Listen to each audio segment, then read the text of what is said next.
Greetings. Welcome back to Calvary Connect. I hope you're having a wonderful day. I've been talking with you about some of the battles that we have in our spirits and minds, dealing with depression, oppression, sense of melancholy.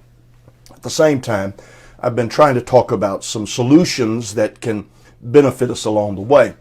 One that seems a bit unusual is simply to talk to yourself.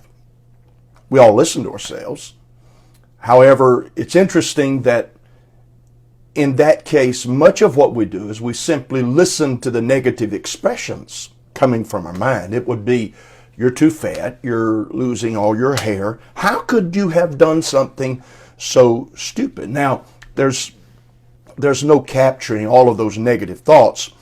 The thought process that flows through all of this tends to build against our intelligence, against our faith, and against all of our capabilities. It becomes a babbling brook of negativity that just flows through our life. And a negative self-talk is quite often constant, or almost constant, in someone who is dealing with depression. So what do we do about that constant negativity that is flowing from within ourselves?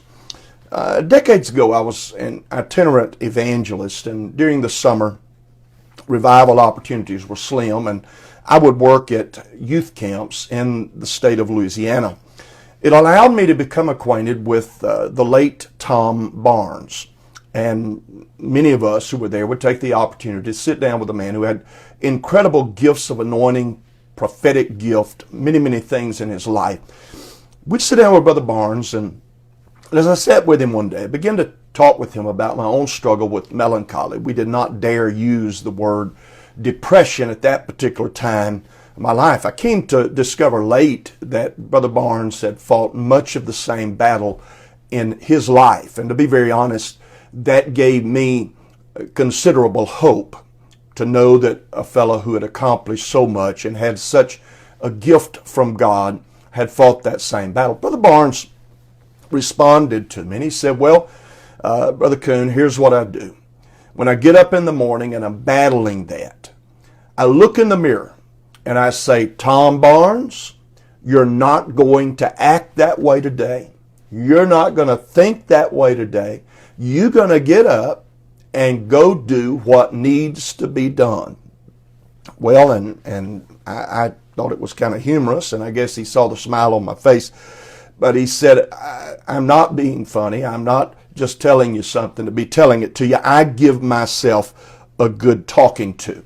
Psychologists talk of basement voices that remain in our subconscious. These are the things from our past, memories of yesterday's failures that we can never quite escape, things that even when we begin to make progress, they rebound and they resonate, and they're right there echoing in our lives.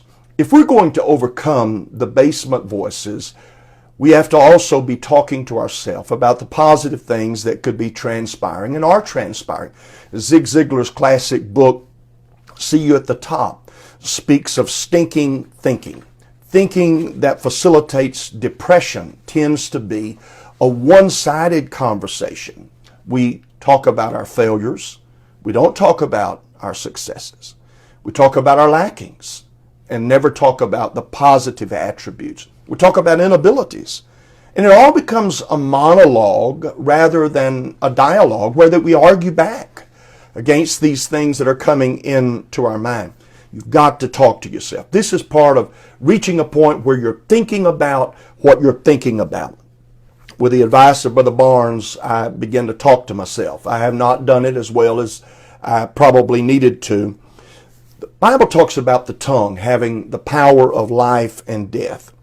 And when I say talking to ourselves, I'm not talking about some blab it and grab it thinking, but I'm saying speak ourselves toward proper behavior, speak ourselves toward proper attitudes, and filter and battle against all of the things that would tend to leave us oppressed.